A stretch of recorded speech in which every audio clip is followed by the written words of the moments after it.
O diba, super late na yung upload niya ng Christmas at New Year's Eve celebration. Siyempre, alam ko naman na puro ganito na nga yung napapanood nyo sa aming mga vlogger, kaya nga nag-adjust ako ng konti.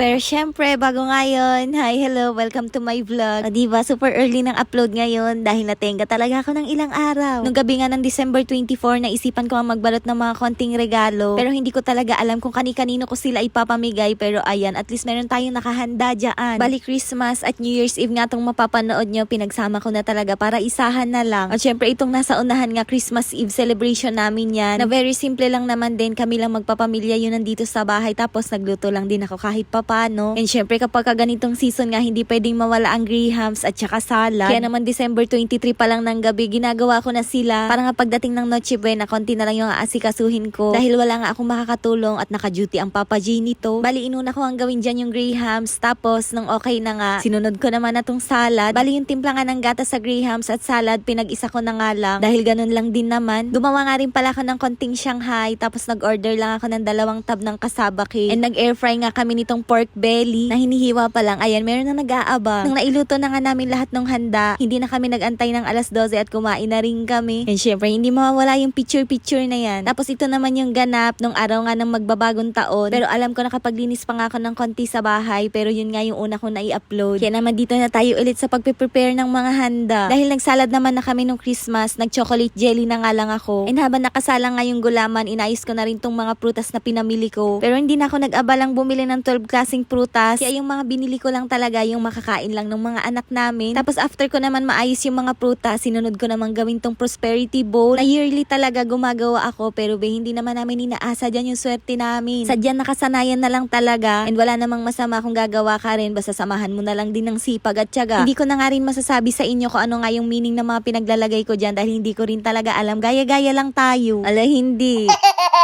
Yung handa din pala namin itong New Year's Eve, sakto lang. Yung maubos lang din namin hanggang kinabukasan dahil uuwi nga kami ng probinsya after New Year. Pero nauna ko na nga rin i-upload yung konting ganap namin sa probinsya. And actually, pwede ko naman talaga tong i-upload habang nandun kami. Pero nakakahiya kasi mag-voice over. Kaya sabi ko pag uwi na lang namin, parang kahit papano hindi pare-parehas na vlog yung mapapanood nyo. Anyways, hindi ko nga nasabi sa inyo na madaling araw pa lang ng 31. Pumunta nga kami ng bayan na Marikina para nga bumili ng konting seafood. And nakabili nga kami ng 1 kilong hipon tapos 2 pirasong malalaking pusit. Hindi na kami nagluto ng karne dahil nauumay na talaga kami. Pero kahit yan lang yung handa namin, ang sakit pa rin sa bulsa.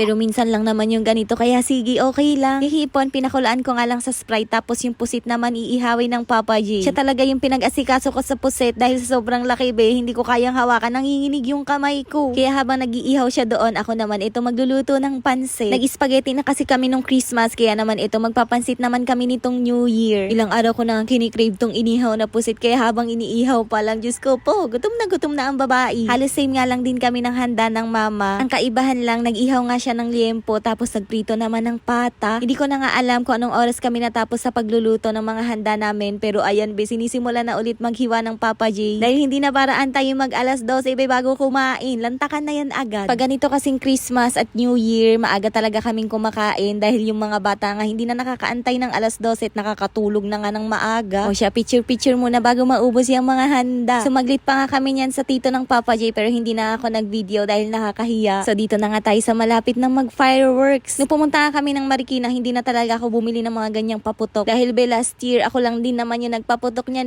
Ako lang yung masaya. Pero nung sumaglit nga kami dun sa tito ng Papa J, meron nga kami nadaanan na nagtitinda pa ng paputok. So ayan, napabili na siya. Pero hindi naman ako bumibili ng ibang paputok at ganyan nga lang para sa bata. Syempre, mag-e-enjoy pero safety first. Grabe, masasabi ko talaga mas masaya yung New Year ngayon kaysa last year dahil last year umuulan Kaya naman yung fireworks noon, wala pa sigurong 5 minutes tapos na. Pero ngayon 30 minutes hindi pa sila tapos. Kaya kahit nakahiga na kami, nakakapanood pa rin kami ng fireworks hindi na kami pinahirapan. Grabe, sobrang daming nangyari nung 2025. Sana ngayong 2026, mas marami pang mangyari at mas marami pang blessing ang dumating sa atin. So paano, Merry Christmas and Happy New Year. Alam ko late na pero syempre hindi ako papayag na hindi ko kayo mababati. Tara, tulungan na kitang mag-init.